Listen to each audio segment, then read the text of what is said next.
Hi, this is Habiba, your Aunt Habiba's Canadian Journey. Thank you so much for watching. If it's your first time, don't forget to subscribe. It's very easy to do so. And hit the subscribe button. Don't forget to press the bell icon. Thank you.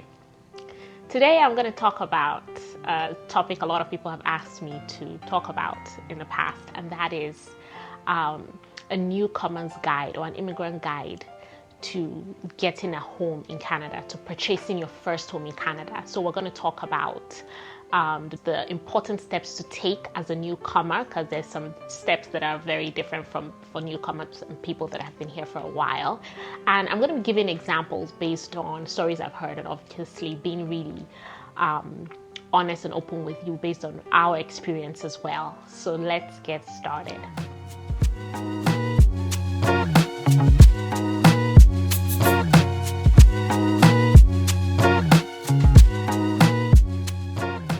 So for the sake of this video, we're going to assume that when we say newcomer to Canada, we're a permanent resident, or you could be an international student that has come here and you've gotten a job and you feel, yes, you are ready, you want to get a home. Exciting times. Now, the first thing or the first question you should be asking yourself is, can I afford it? And is this the right decision for me at this particular time?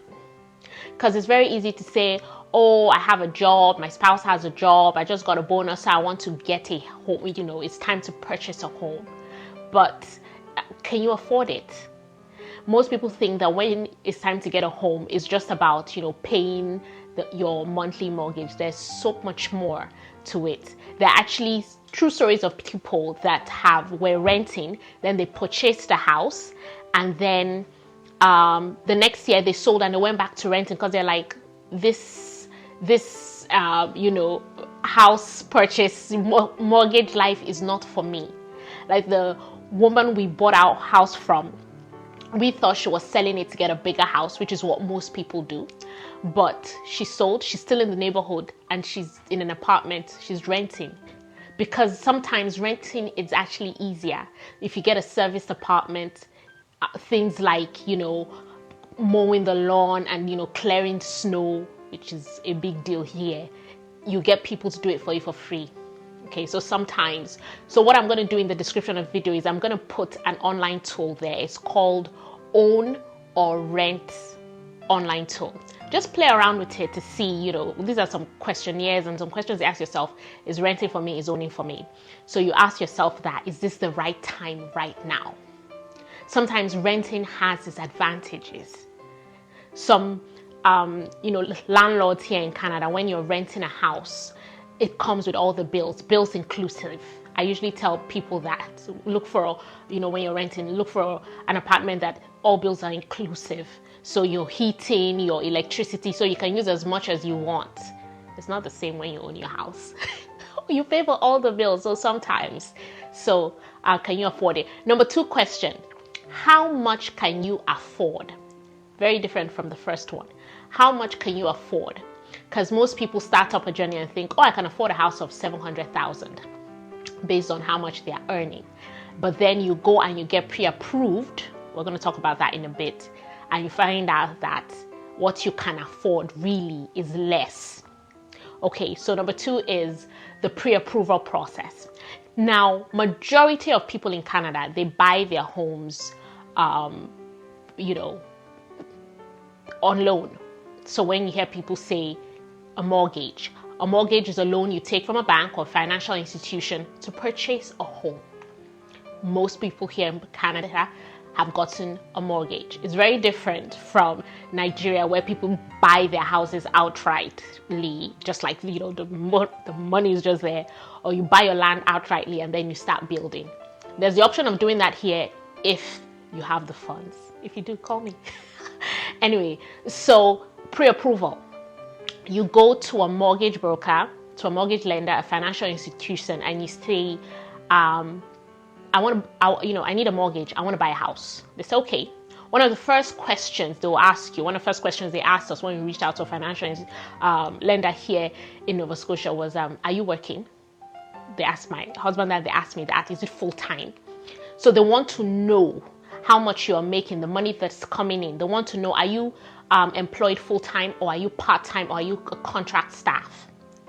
Usually they prefer people who are full-time. You have a permanent full-time job, because you're going to be paying your mortgage monthly or bi-weekly. So they want to make sure that you can pay it, without any hiccup every month.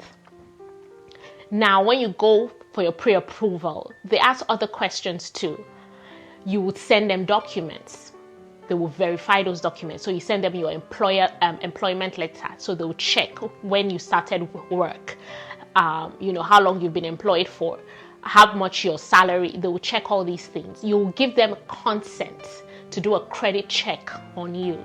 Here in Canada, the different banks, they kind of like talk to each other. So they'll do a credit check. And for the pre-approval, they're not just checking the money that is coming in. No, that's not how it works. That's where a lot of people get it wrong. They're checking what is also going out. Canada is a credit society. A lot of people buy their cars on lease. They don't buy outrightly. So how much is going out a month? How much are you spending on groceries? How much are you spending on, your to lease your car? How much are you spending on your car insurance, your phone insurance? So they want to find out how much is going out. So they'll balance how much is coming in with how much is going out. They'll balance it. And based on their finances and accounting, they'll say, okay, candidate A, you are pre-approved for 500,000 Canadian dollars, for an example. Okay, most people, when they start this journey, they think they'll be pre-approved for more. But by the time the banks have done their checks and balances, you're usually approved for less. So if they say you're approved for 500,000, what happens is they'll give you what they call a pre-approval document or certificate. Okay, now this document, they give you this certificate, they do it based on the interest rate at that time. Remember, you're asking the bank to give you a loan, to give you a mortgage. Every loan comes with an interest. So it's based on the interest in that time.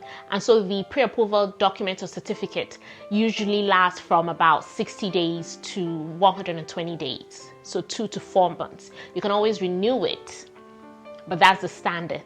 Now, once you're given that pre-approval, sometimes you might not be, they might say you're not pre-approved, but once you're given that pre-approval, then the fun starts. Then you can start looking at houses, you can start looking for realtors, estate agents, etc. Okay, now let me just stop here and give you a few, should I say, tips that we learned along the way.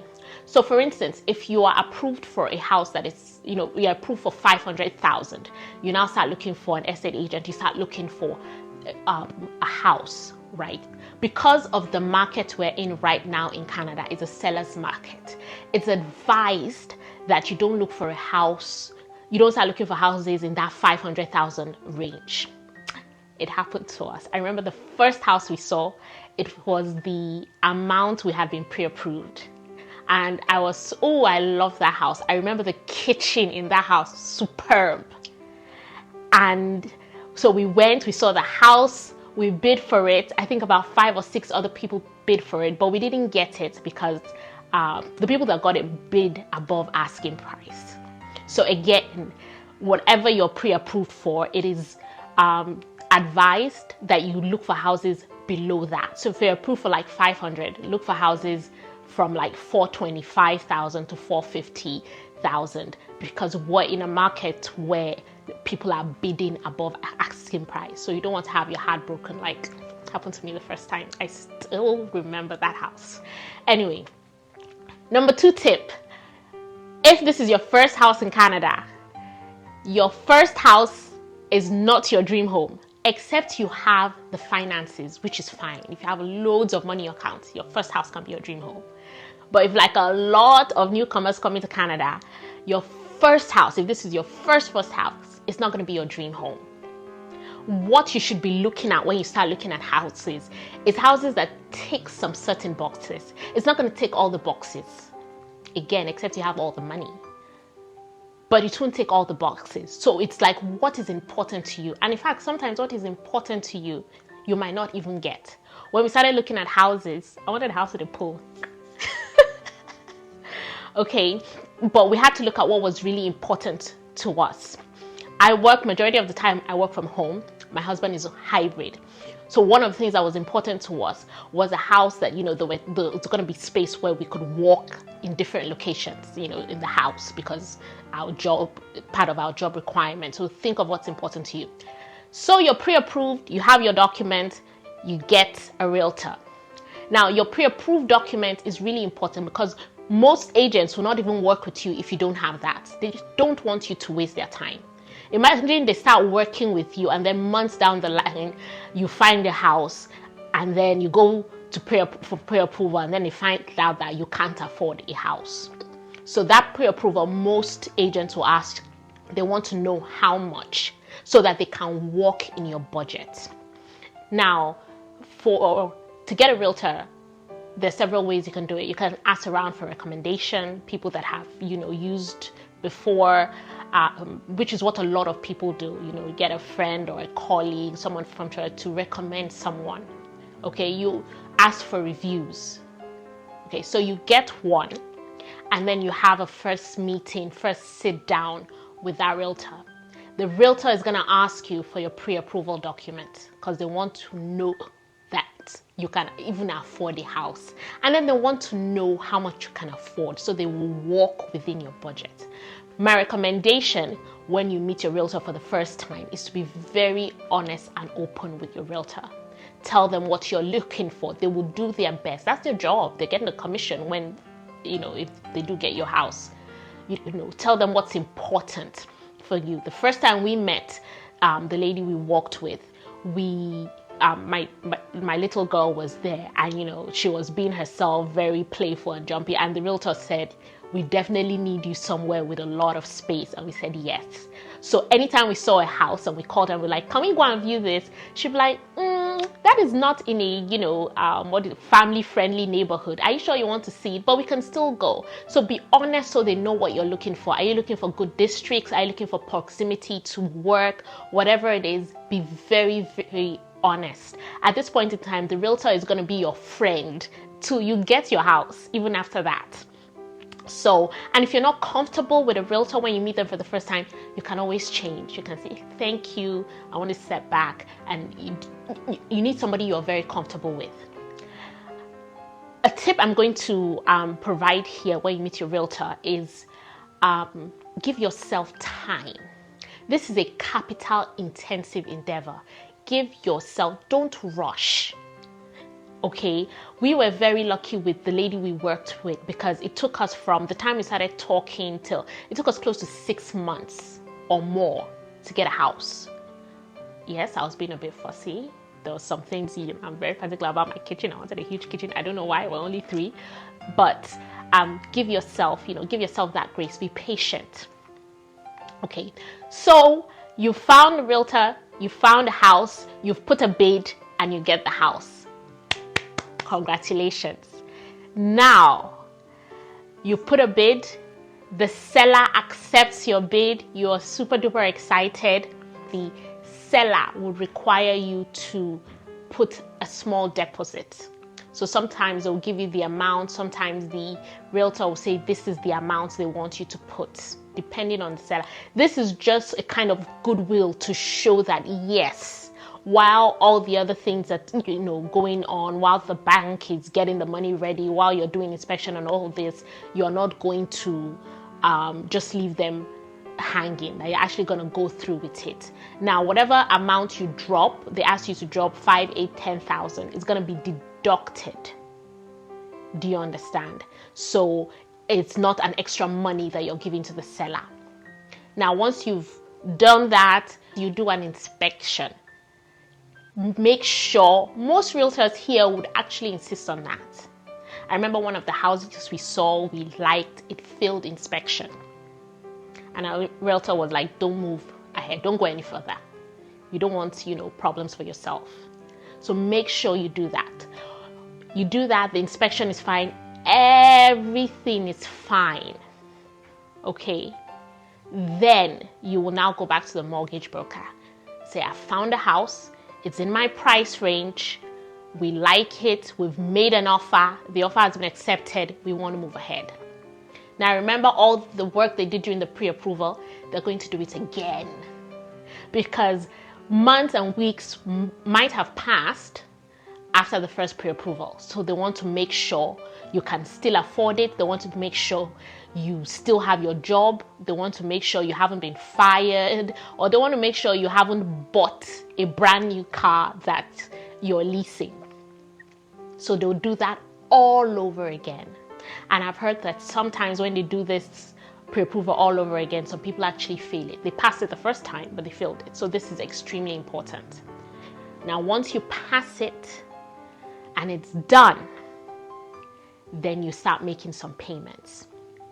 Now, one of the things you need when you are buying a house is a down payment. Here in Canada, if the house is below 500,000, you need minimum 5% of that 500,000. So remember, in the beginning I started, can you afford it? It's not just the monthly payment. You need that 5%. So if the house is 500,000 and you can minimum bring the 5%, that's 25,000 Canadian dollars that should have been in your account, ready for the down payment. That down payment will be deducted from the total mortgage, but you need it. Then there's what you call closing costs. Very important. This hits people like that. A lot of people know about the down payment, but they don't know about closing cost. So one of my friends in Alberta called me and she says, oh, Habiba, we had the down payment, but then when we were finishing everything, we needed about an extra 15,000. I said, yes. The closing cost. Closing cost is includes fees for lawyers, because you need to get your lawyer to sign to make sure that the house they're giving you is not fraud. So you need a lawyer to do all that check. You're going to pay for inspection. Some people say inspection is about 300, 500. It depends. Can go all the way to 2,000 Canadian dollars or more, depending on the size of the house. Then the land transfer tax. A lot of people don't factor that in, but it is part of the closing cost. Depending on where you are, where we are here in Nova Scotia is 1.5% of the total cost of the house. So land transfer, very important. If you're buying a house that is heated with oil, you have to factor that in, because what will happen is that the current owners of the house will fill it up, okay, and then you need to pay them back. So you have all this cost. Sometimes, you might need to do a radon check and all those things. So for a 500,000 Canadian dollar house with a 5% minimum down payment, that's 25,000, you should be thinking of another 15,000 Canadian dollars or more for closing cost. So we're talking 40,000 Canadian dollars. That is that you should have ready. That's a huge sum of money. That's why they advise people that when you just buy a house, it's not the time to buy a car or buy new furniture or. So that is why I started this with saying, can you afford it? Is it time, or do you need to step back? I've heard of a lot of people that they start the journey to getting a mortgage, getting their house, and then halfway through they step back and say, nope, we're not ready. The expenditure is a lot. And once you start, once you get your house, congratulations, the bills are coming in. Yes, you're paying your mortgage. There's property tax. In the winter, you're paying for heating. You're paying for your own electricity and water and everything. And you're still paying for grocery, your car, fuel. So again, I started with, can you afford it now? Okay. So I hope you found that really helpful. I'm going to put some resources in the description of the video so that at your own free time, you can just go through, play around with some of the, tools just to see where you stand, if it's for you now, if you want to go ahead. Yes, and good luck with finding your home. And until next time, keep watching Biba's Canadian Journey. Thank you.